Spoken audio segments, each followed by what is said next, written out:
সকাল বন্ধুরা, কেমন আছেন আপনারা? আশা রাখছি সকালে খুব ভালো আছেন। শিল্পী লাইফস্টাইলের নতুন একটি ব্লগ ভিডিওতে আপনাদের সবাইকে জানাই স্বাগত।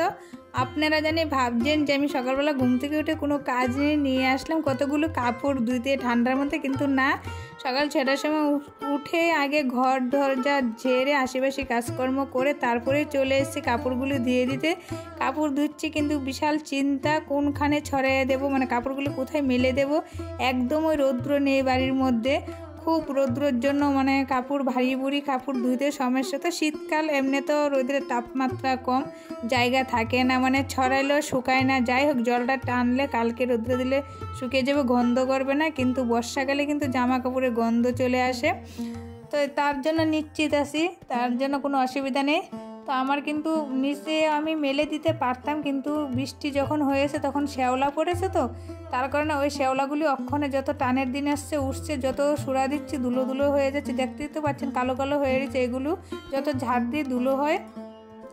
তো যাই হোক, অনেকটাই কাপড় চোপড় মেলে তবু দিয়েছি, আর বাকিগুলো নিয়ে যাচ্ছি নিচেও কোথায় মেলবো। আপনাদের দাদাভাই একটা মাত্র বাঁশ বেঁধে দিয়েছে, আরেকটা দিলে হয়ে যেত, কোনো টেনশন থাকতো না।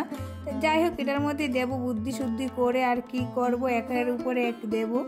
তো যাই হোক, আমার এদিকে সব কাপড় চোপড়ও মেলা হয়ে গেছে। চলে আসলাম ঘরের দরজাগুলি মুছতে, কারণ কাপড়টি আগে আমি না মেলে দিলে শুকাবে না, তো তার কারণে যেটা কাপড়গুলো শুকিয়ে যায় ধুয়ে ওইদিকে তারপরে এই কাজটাতে আসলাম।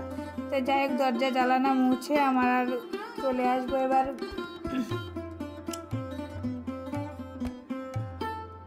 আর ওইদিকে মা রান্না বসাইছে, তো রান্নার দিকে আমি চিন্তা নয়, কারণ মা ওইদিকে রান্না অনেক কিছু রান্না করছে।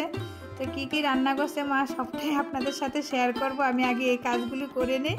তো চলে আসলাম ঘর মুছতে। তো আমি কিন্তু সব চাদর তুলে নিয়েছি, আবার একটা করে চাদর পেতেছি। মানুষের গায়ে যেমন কাপড় চোপড় না থাকলে দেখতে বিশ্রী লাগে না, তো সেম এরকমই ঘরের বিছনার মধ্যে যদি কোনো চাদর না থাকে দেখতে কিন্তু একদম বাজে লাগে। তো একটা করে তুলে নিয়ে এসেছি আর একটা করে পেতে দিয়েছি। ঘর মুছে চলে আসলাম, থালা বাসন ঘটি ধুতে। মাকে বলেছি রান্না করে রেখে দাও, আমি পরে ধুয়ে নেব। তো আমি থালা বাসনগুলো মাছ দিয়ে থাকি আর ততক্ষণের জন্য রেখে দেব।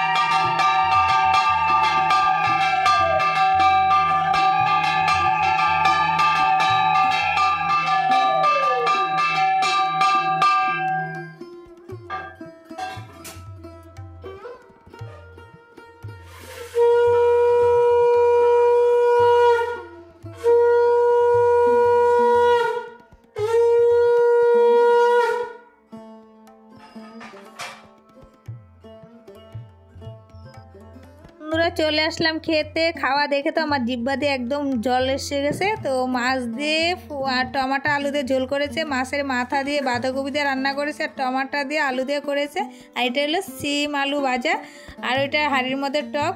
আজকে আমার কিন্তু মাছের থেকে সত্যি কথা বলতে কি এইসব খাওয়ায় খুব ভালো লাগে। আপনাদের দাদাভাই মাছ ছাড়া খেতে পারে না। ভিডিওটা ভালো লাগলে অবশ্যই একটা লাইক করবেন, চ্যানেলটাকে সাবস্ক্রাইব করে আমার পাশে থাকবেন। তো দেখতে থাকুন। কাজ করেছি, চান করে পুজো দিয়ে এবার চলে আসলাম ভাত খেতে। প্রচন্ড খিদা লেগেছে, 1টা বেজে গেছে, আর মা এদিকে সব রান্না বান্না করেছে। তো তোমরা অবশ্যই কিন্তু আমার ভিডিওটা ফার্স্ট থেকে লাস্ট অবধি দেখবে। যদি ভালো লাগে চ্যানেলটাকে একটা সাবস্ক্রাইব করে আমার পাশে থাকবে। আর মা রান্না করেছে খুব সুন্দর হয়েছে, খুব টেস্টি হয়েছে রান্নাটা সত্যি। আর ব্লগটা বেশি বড় করবো না, এখানেই শেষ করবো। দেখা হবে পরের ভিডিওতে। তো তোমরা ভালো থেকো, সুস্থ থাকো, আর আমি খেতে থাকি। তাড়াতাড়ি আমার চ্যানেলটাকে সাবস্ক্রাইব করে দাও। টাটা।